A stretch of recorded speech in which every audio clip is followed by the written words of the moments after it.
Amigos e irmãos, o filósofo italiano Umberto Eco proferiu uma palestra na Universidade de Colômbia, Estados Unidos, em 25 de abril de 1995. Naquela época, os Estados Unidos estavam assustados com o atentado de Oklahoma e com a percepção de que havia organizações militares de extrema-direita no país. E Umberto Eco proferiu uma palestra intitulada O Fascismo Eterno. Essa palestra se transformou num livro chamado Contra o Fascismo, e eu gostaria de, neste momento, compartilhar com vocês aquilo que Umberto Eco classificou como comportamento fascista, que para ele era inevitavelmente anticristão. Umberto Eco, ele tinha autoridade para escrever sobre o tema, porque ele tanto trabalhou os aspectos conceituais e teóricos do fascismo, como também ele vivenciou o fascismo lá na sua Itália. Para Umberto Eco, o fascismo, o nazismo, em sua forma original, ele não iria aparecer como um movimento envolvendo toda a nação.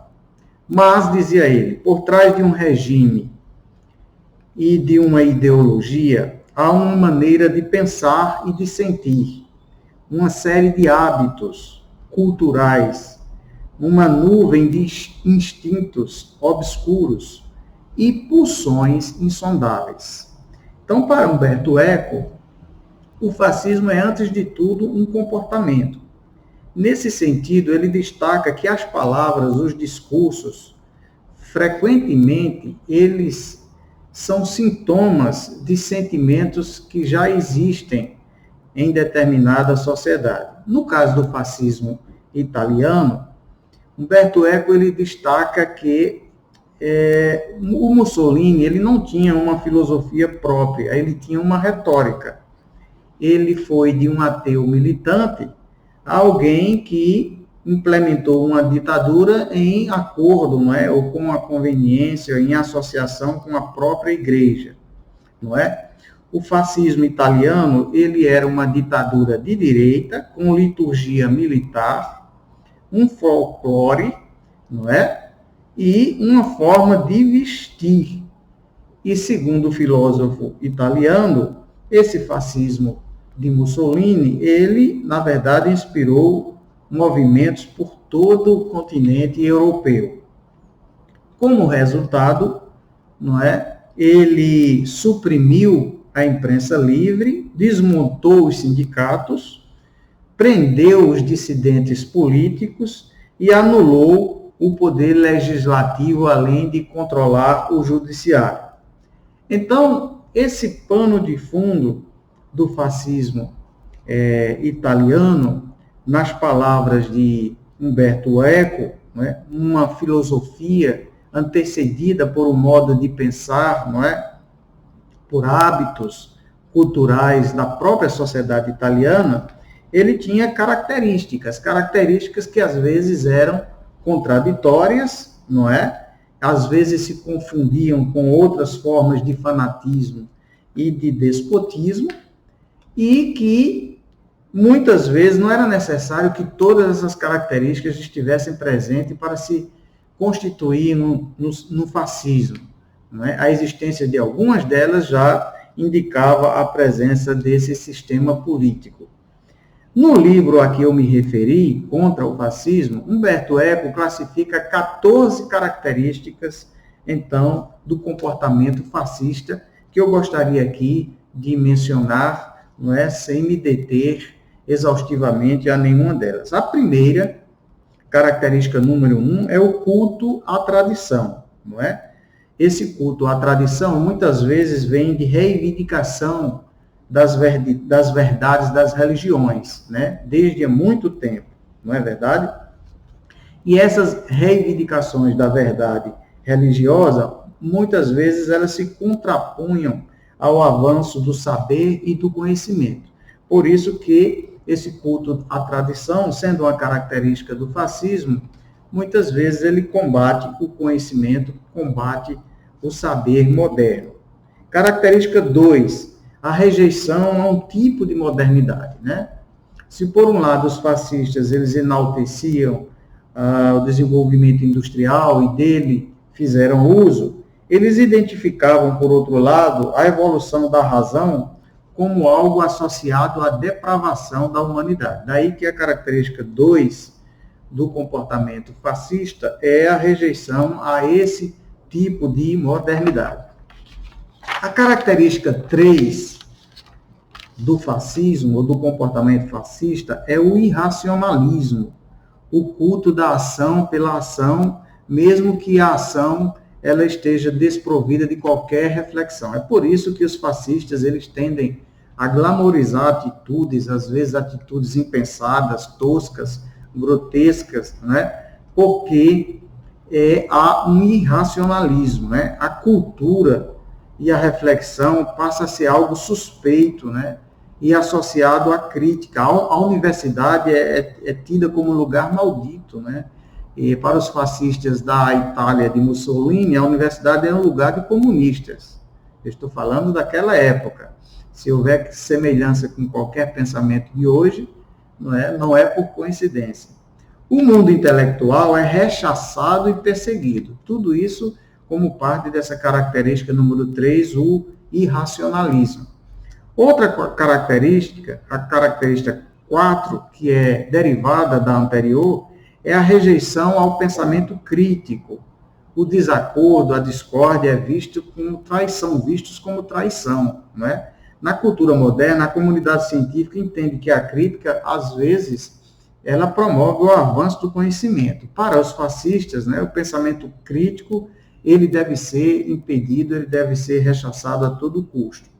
A característica número 5 é o medo da diferença, a busca do pensamento único, a busca pelo pensamento único, que normalmente levou as sociedades fascistas, os países fascistas, a adotar regimes também racistas, na medida em que eles tinham medo da diversidade, eles tinham medo da diferença. O fascista, normalmente, ele tem medo daquilo que é diferente do que ele pensa. Característica 6. O fascismo surge da frustração individual social, muitas vezes associada aos ressentimentos, né, das classes médias que ficam assustadas com as pressões dos grupos sociais subordinados, né, subalternos. Então, a característica 6 é que o fascismo, ele aparece, ele surge como resultado dessa frustração individual ou social. Característica 7 é o nacionalismo, não é verdade?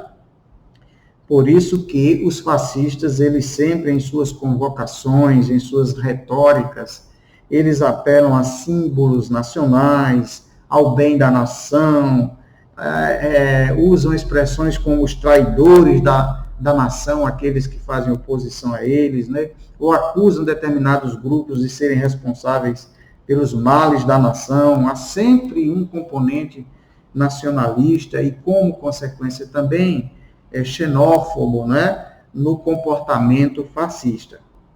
Característica número 8. Os seguidores do fascismo devem sentir-se humilhados pelo poder que os inimigos, ainda que imaginários, né, possuem, e devem convencer-se de que precisam derrotá-los, né?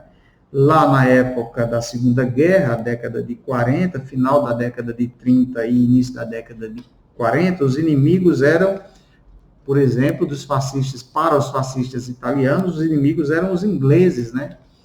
Que comiam 5 vezes por dia e eram tidos como gente dominadora e poderosa que precisava ser derrotada.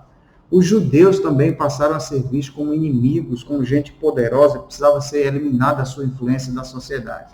E os comunistas, né? Os comunistas, para os fascistas, estavam incrustados ali em todas as estruturas da sociedade e precisavam ser derrotados. Então, os seguidores do fascismo, eles precisam estar convencidos de que eles têm inimigos que os humilham e que eles são capazes de derrotar esses inimigos.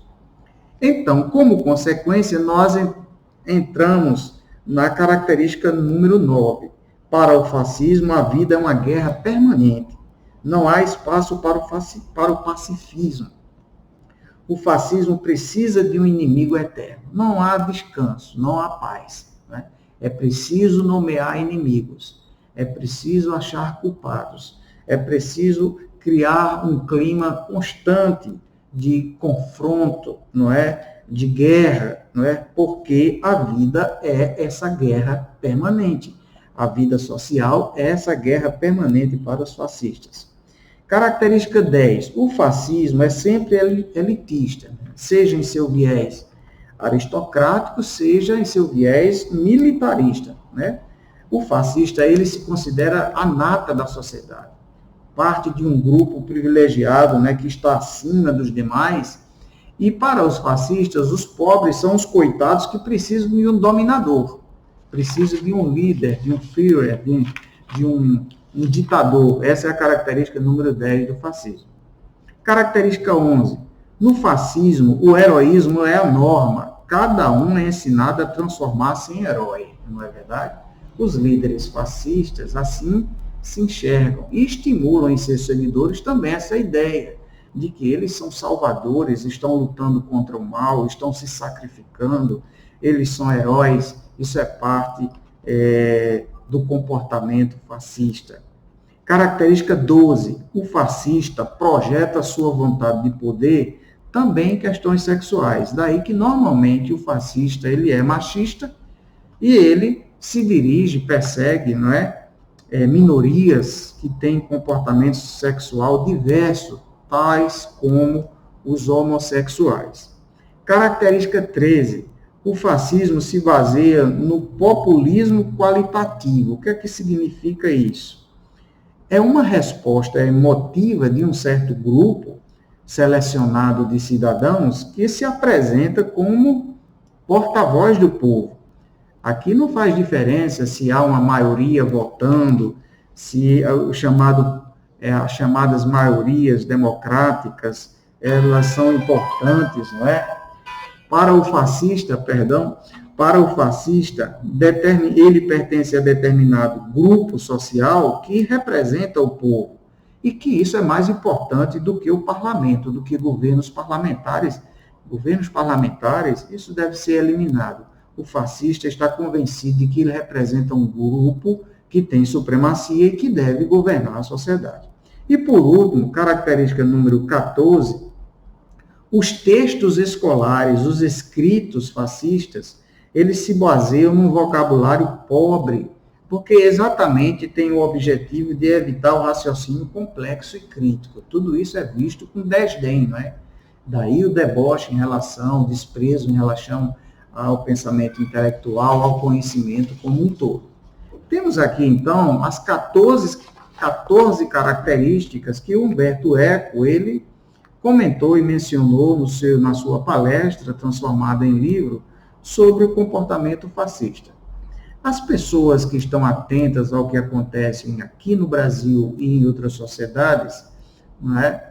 E que observam os fatos da vida social, do cotidiano e da vida política, onde está, não é, vendo similaridades em muitos desses comportamentos e aquilo que acontece na nossa realidade em pleno século XXI, passado tantos anos, e que o fascismo foi derrotado ali na Europa, e tantos anos depois do livro escrito pelo Humberto Eco.